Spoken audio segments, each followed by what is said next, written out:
This is Patrick. And Patrick of Thinking Gamers. And I guess we're rolling with that intro.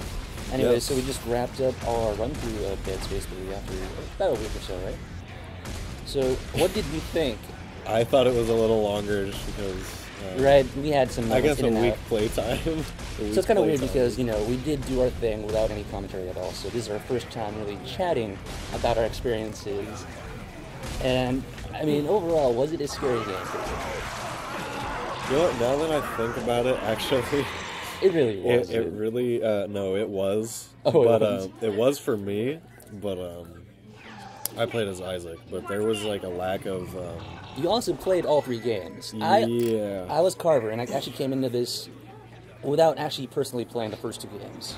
So I really was kind of the noob in this situation, like how Carver really was. So you basically got like your first taste of dementia if you're Carver, but you're playing as Isaac.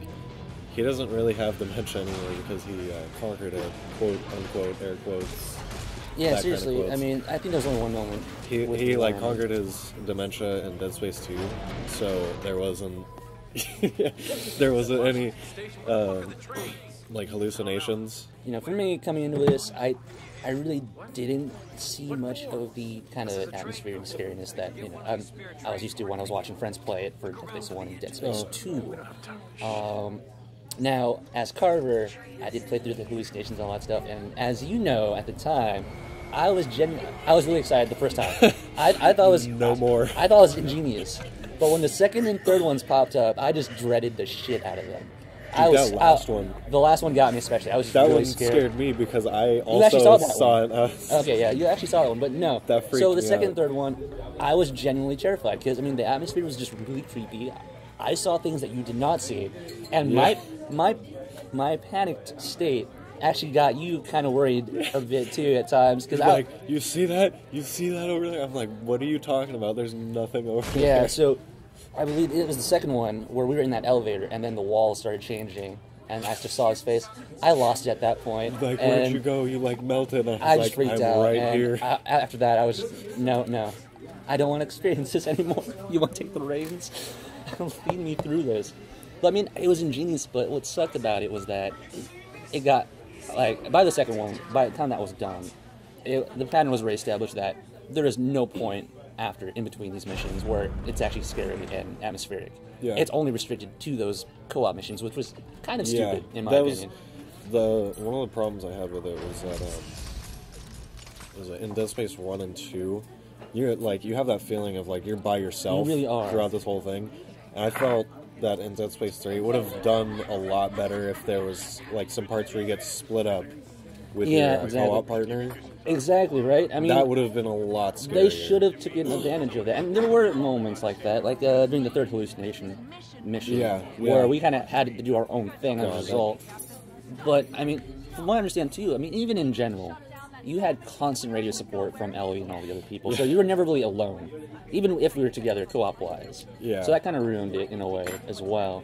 But, I mean, as an action shooter, it was actually rather well made. I mean, it had its moments.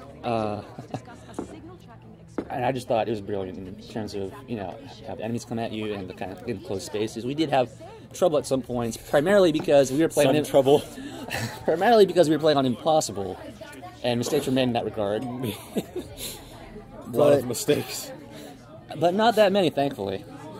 I think probably the worst ones had to involve the really fast enemies that come at you. Those the Twitchers. Not the Well, yeah, there were those too. God. But those kind of weird corpse ones that kind of like swarm you. The ones that take the place of the babies from Dead Space 2. The ones that died really easily. But was that at the end? No, just the skeletons. The theaters. Yeah, there you go. That's what they're called. So, those things time and again, those are the ones that wrecked us because we would carry heavy weapons. Best enemy of Dead Space 3, hands down. Right. It's because they swarmed you. But, they destroy. I mean, highlight-wise, you know, with the weapon system and all that stuff, you know... That was weird getting used to the new system. Because in Dead Space 2, they kept the aspect of stores and benches. They just kept like the same aspects. But in 3, it was completely retooled. In 3, they just completely revamped it. And just had the bench and the suit kiosk like totally separate. Yeah. It threw me off at first. Yeah, but you had a lot of fun with the benches, as a lot of viewers unfortunately had to put through, since I would just stand still and just kind of wait. That was like minutes on end. Majority of the time. We probably spent more time on the benches. We had 20 hours like final play time, and I'm guessing that almost a fourth of that was like just being benches. by the benches, checking out weapons and whatnot. And what was your favorite weapon that you made in the end? Oh god. I'd say my favorite weapon that you made was the double plasma cutter. Yeah, so that was a joke. That was a joke at first, just because, you know, my mentality going into this is, you know, here's the plasma cutter. It has that reputation of being that gun that everyone uses from beginning to end. And on impossible difficulty, it really sucked at first. Terrible. To the point that I just completely ditched it in the beginning. And then when I made the double plasma cutter, that was still a joke, in a way. But ironically, when I started specializing it in terms of like rate of fire and whatnot, that turned out to be the best gun to use against the feeders, and that's what got us through most of those moments. And I was actually genuinely surprised how it worked so well. But at the same time, you can make other combinations. Like you were rocking your some kind of heavy weapon, wasn't it? There were a couple weapons that I found that were really awesome, but most of them I didn't use. Yeah, like there was this custom blueprint that was called the Pitch Black 392, and it was like preloaded. I don't know if it was fan made or not, but it had like it had stasis like accessories on it, so every shot slowed them down, and then the stasis shots had a larger radius. Yeah. So it was basically. It probably would just have to helped get too them if to you slow actually down. use stasis every now and then. I never don't know. use stasis. I never use that. It's ridiculous. And that's probably part of the reason why we died during those storms. I think that's why they nerfed the plasma cutter. Was because when I played number 1 and 2, I just used that and I never used stasis because it was so powerful. It was ridiculous, and I think it was trying to like balance out the game because you could go through Dead Space 1 and 2 with just the plasma cutter, and it was actually encouraged in some places. Yeah. So there is that, and I think ultimately, let's see. I mean, what was your favorite weapon? You know, see, that you made. So I rocked the whole pulse rifle kind of combination with, I think the attachment was a shotgun for pushback effect, so we don't get swarmed in. That evangelizer shot, cool. Yeah, actually, it was the evangelizer shotgun attachment with pulse rifle top target, and that did work for a while until I ran out of ammo so much. And that's when I because of the pulse rifle. Yeah, so I reverted back to the plasma cutter, and that's when I kind of realized, man, you were always complaining like, I'm out of ammo, and I'm like, what are you talking about? I'm sitting on like 3 columns of ammo. Right, so you had all the ammo. I always had all the health packs. Yeah, a ridiculous amount. So there was that. And I mean, let's see. So as it already is, I'm kind of disappointed with how they did their side missions because, as we started noticing after the first 2 on the plant side, they actually use the same exact geometry. Patrick, we've been over this. I know we've been over this. You know, it's a military base. It's all modular. But come on now. There's no excuse for using the same exact model for each side mission over and over and over again. Some variety. A little bit more variety. I mean, the hallucinations made it great because it did add stuff to the environment that kind of made it seem different, even though it's still the exact same genre. It made me want to play as Carver because of that last mission where you were hallucinating. Yeah, you didn't know what I was doing with finding the marker. I didn't know what you were. Well, you're like, I'm supposed to shoot the marker. You're basically and defending yourself. What are you talking about? Yeah. You're getting swarmed by all these necromorphs. What are you doing? Well, moving on to the DLC, that's more in recent memory then. That is in more recent memory. I can't remember. In much more recent memory, so that came out, and that provided the whole closure to the rather abrupt ending. Shitty ending, I wouldn't go as far as to say. Both of them were shitty endings.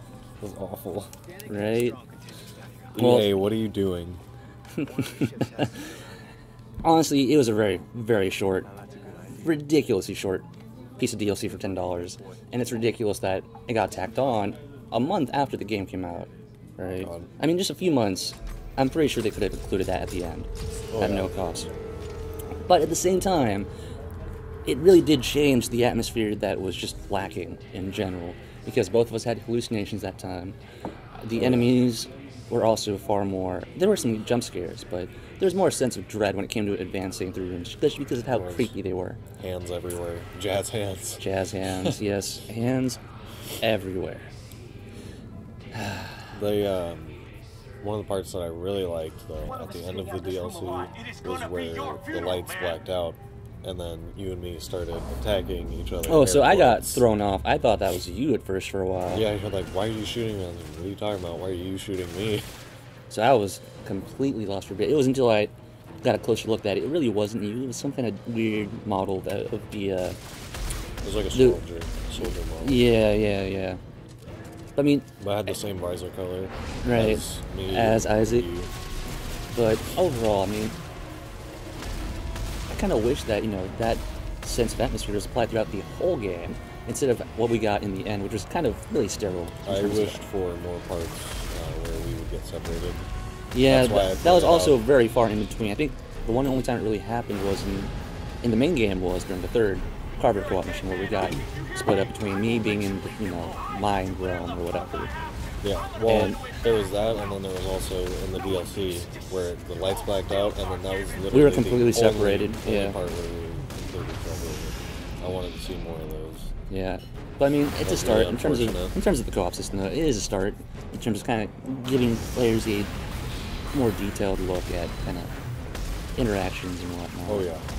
It's also a shame that single-player people completely miss out on this, to the point that it's just completely devoid of any character, really. So, I mean, overall, you'd say that it was still, despite its kind of shortcomings in terms of the atmosphere and all that stuff, it was still a solid game. Despite all its shortcomings, I thought it was a great game.